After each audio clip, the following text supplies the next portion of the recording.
I've been given special access to a tomb that's already been excavated here at the City of the Dead. But it's a heck of a climb to get there. Our necropolis is tied together by a series of causeways like this one. They're sort of ancient staircases that ascend from the river. The dead would have been processed up here as part of their funeral. At least, if they weren't dead at the bottom, they would have been by the time they got to the top. To be fair, though, climbing the causeways is well worth the effort.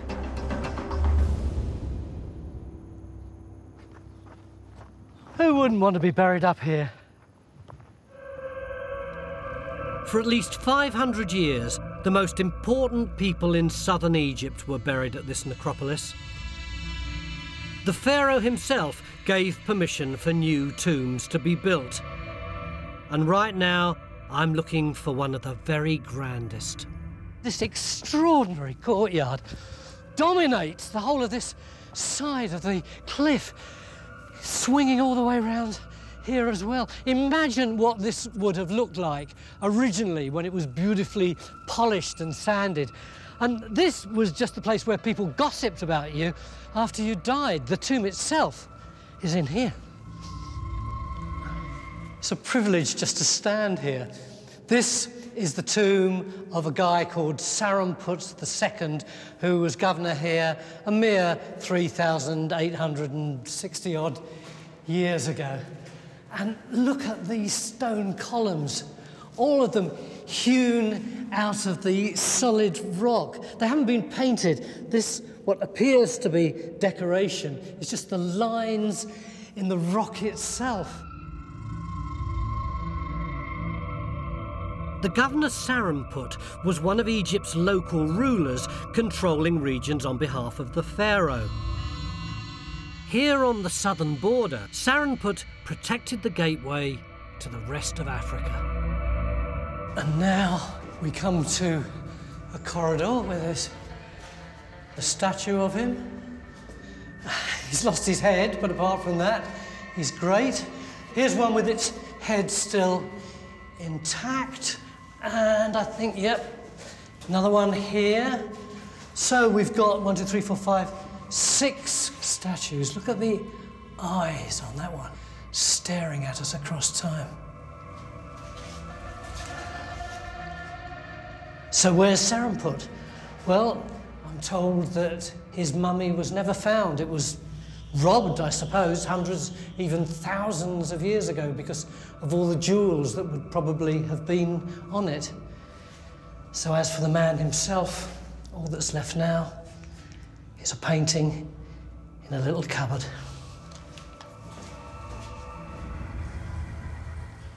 We're heading to a flat plateau top. The site, Vasco believes, of an undiscovered pyramid. Which pharaoh do we think we're talking about here? So maybe we have here the pharaoh Userkare. And how long did he last? That's the problem. He didn't reign for a long time, maybe 3-4 years. He cannot finish a 52-meter high pyramid in 3 years. Userkare may only have had time to create his pyramid's base and construct his burial chambers beneath it. OK, so this is the big question. We've got activity all over the place, so why do you think the pyramid is right here? First of all, we are on the good height. Yeah. We discovered that all these pyramids that are in Saqqara, they're on the same level. So there is a kind of pyramid level. And here we have his father to the north, his son is just there, his grandson, Pepi II, is behind. So you see, from north to south, this family is following one after the other. And we have something else, new technology, geophysics. Geophys! Electromagnetic waves. We have something with right angles. This is not naturally made. We have a kind of square here, 80 by 80 meters, which is exactly the size of the pyramid of that period. But Vasco's most telling evidence by far is just 50 yards from where he believes the pyramid to be. Here we are. Oh! You don't see something like this every day, do you? Wow! Look at all this. Over the last few years, Vasco has unearthed tomb after tomb. We have more than 60 tombs on the surface already. And these are sizable tombs for important Egyptians. They must have had good reason to be here. If you have people here, they don't come just by chance. It's because there is somebody important just behind. So this isn't only fantastic archaeology in its own right. This is cast iron evidence that people came here because there's a king buried somewhere around here. Exactly. And Vasco's keen to show me his latest discovery. On the edge of his site is an unusual chessboard-like structure, dating from just after the time of our missing pharaoh. This is huge, this area here, isn't it?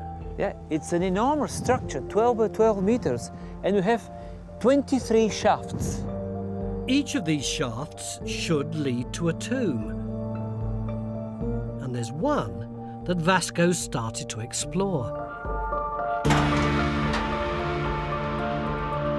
Look at it. Oh my goodness, yeah. It's deep. Have we got any idea what the name was of the man who was buried down here? His name is Ankhti, which means I'm alive. I hope he's not alive now. Like many of his neighbours here, our tomb owner, Ankhti, was a priest. So let's take out the lights. There we go. A priest laid to rest over 4,200 years ago. So Tony, you can go first.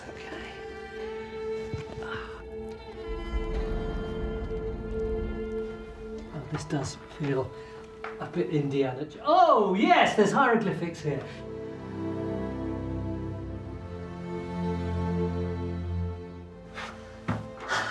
Do you know, I thought it would just be an empty cave. I didn't realise that it could be decorated like this.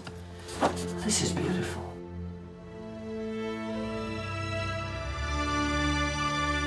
These are the oldest paintings and hieroglyphics I've ever seen.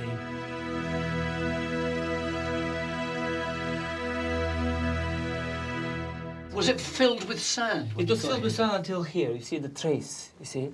Just down there. Yes, like this. Yeah. Not completely filled. And down there, we found the body of the priest. Down here? Exactly, on his place. Where I am now. The body of Ankhti was not in a good state. At this time, over 2,000 years before Cleopatra, mummification wasn't far advanced. The body tissue had rotted away, and Ankhti's bones are about all that survive. They've been removed and will be studied and x-rayed in due course. Still here, though, are the fantastic images of offerings to sustain Ankhti in the afterlife. Here, the food offerings, the best choices of meat, some salads, also to drink, maybe milk or even wine. In the antiquity, they had a lot of nice wine. And you've got this big sand line again down exactly here. The same. Yes. And then you've got this red rectangle at the bottom. And yes, here we're coming to the most important part of the tomb, the door. This is a door. Because when he'll resurrect, he has to go out. He wouldn't stay here. That's not where he imagined his life after death. Through this door, he will go out to the light. This beautiful art was painted over 4,000 years ago and 15 metres underground.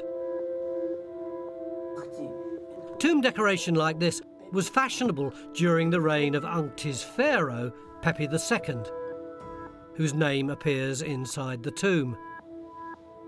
So perhaps Ankhti's job as a priest was to service the tomb of Pepi's grandfather, the missing pharaoh Usakari.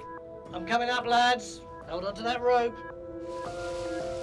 But is Usakari's tomb hiding in the sand just yards away? It's a spine-tingling thought. And between here and there, There's already a great many more tombs to find.